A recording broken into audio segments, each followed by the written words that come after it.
Government PG college 12 Rajasthan, Sitaram Berwa, assistant professor, department of zoology, BSc third year, paper third,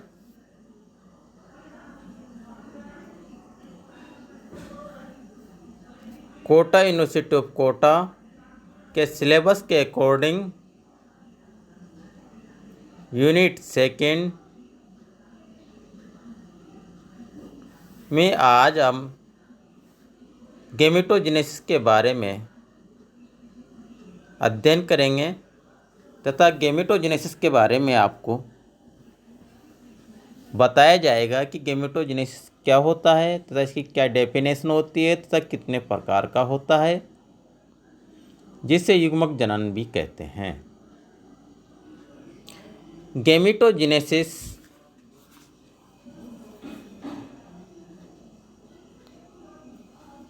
प्रस्तुत करने से पहले भी हमने अनेक वीडियो आपके सामने प्रस्तुत की थी, जिसमें इससे पहले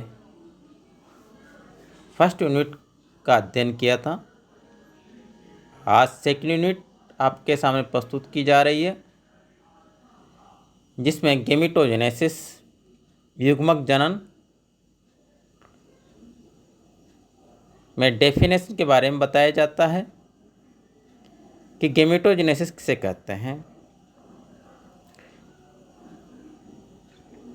गोनड या टेस्टिस तथा ओवरी में जर्मिनल एपिथेलियम की कोशिकाओं से गैमेट्स, स्पर्म तथा ओवा के निर्माण की प्रोसेस को गेमेटोजेनेसिस युग्मक जनन कहते हैं।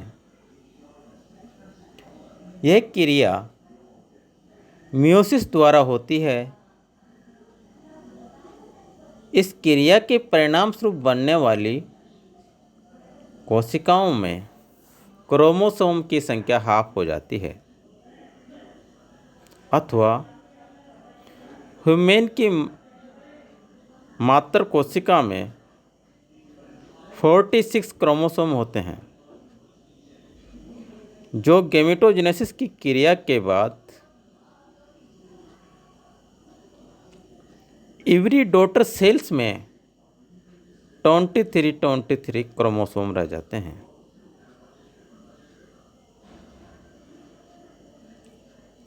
मेल जर्म सेल्स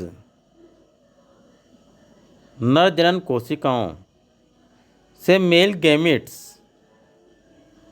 अथवा स्पर्म का निर्माण होना तथा इस क्रिया को स्पर्मेटोजेनेसिस कहते हैं या शुक्र जनन कहते हैं।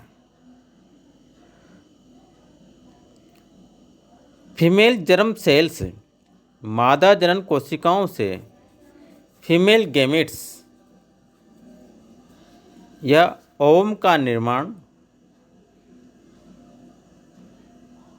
तथा इस प्रक्रिया को ओजेनेसिस और अंडजनन कहते हैं। गेमेटोजेनेसिस भी 2 टाइप का होता है।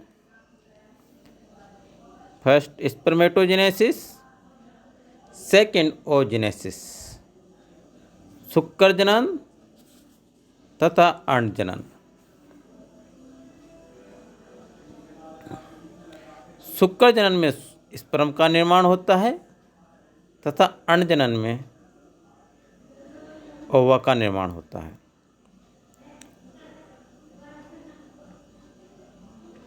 स्पर्मेटोजेनेसिस के अंतर्गत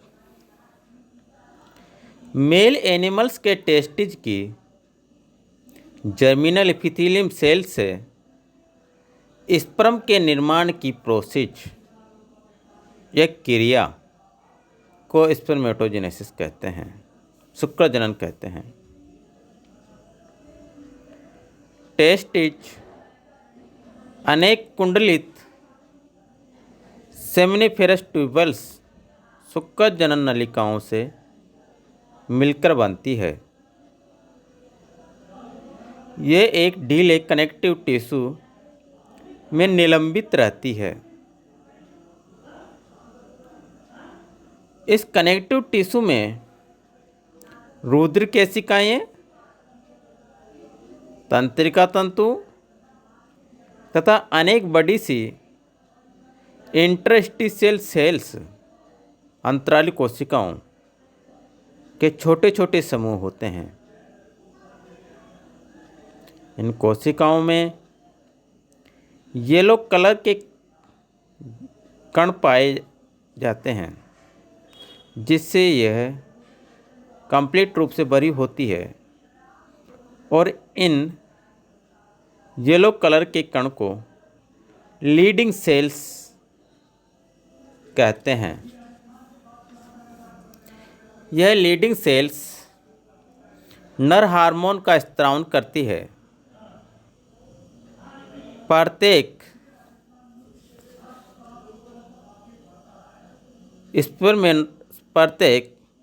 स्पर्मेटोजेनेस या सेमिनिफेरस ट्यूबल्स सुक्कक जनन नलिका के चारों ओर लचीले संयोजी ऊतक की बनी बेसमेंट मेम्ब्रेन होती है, जो इसको आधार प्रदान करती है, जिसे ट्यूनिका प्रोप्रिया कहते हैं। इस झिल्ली से नलिका की जर्मिनल इपिथेलियम जुड़ी रहती है।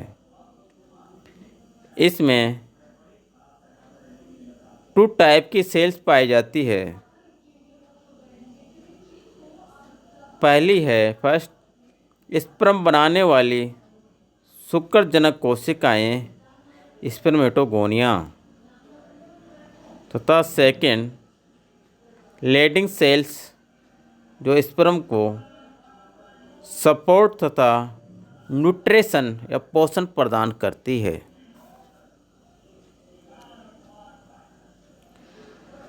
सर्टोली सेल्स स्पर्म को पोषण प्रदान करती है तथा सहारा प्रदान करती है।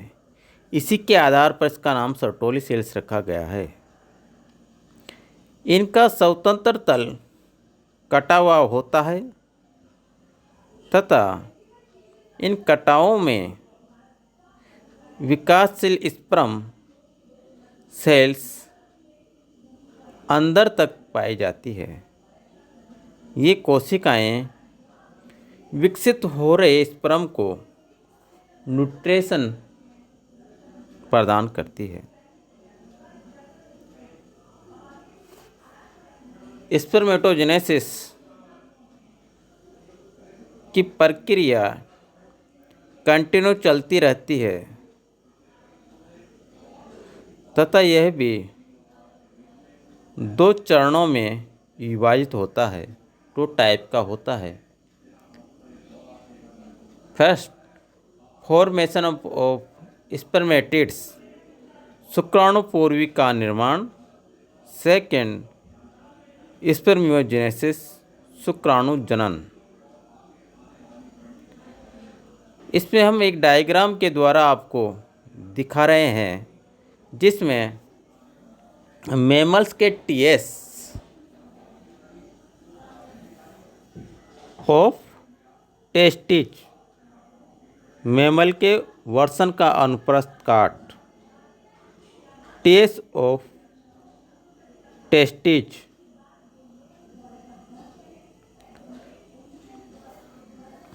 जिसमें fibroblast, spermatogonium, Sertoli cells, primary spermatocytes तथा बीच बीच में स्पर्म, स्पर्मेटिड तथा बेसमेंट मेम्ब्रेन, इंटरस्टिशियल सेल्स जिसे अंतराली कोशिकाएं कहते हैं, जो दिखाई गई है। इंटरस्टिशियल सेल्स, जिसे अंतराली कोशिकाएं कहते हैं, वो दिखाई गई है तथा इनके मध्य में सर्टोली सेल्स विद बंकस और मैच्योरिंग स्पर्म तथा ब्लड वेसल्स भी दिखाई गई है। इसके साथ आज का वीडियो तथा लेसन कंप्लीट होता है तथा नेक्स्ट वीडियो नेक्स्ट डेज पे प्रस्तुत किया जाएगा। थैंक्स।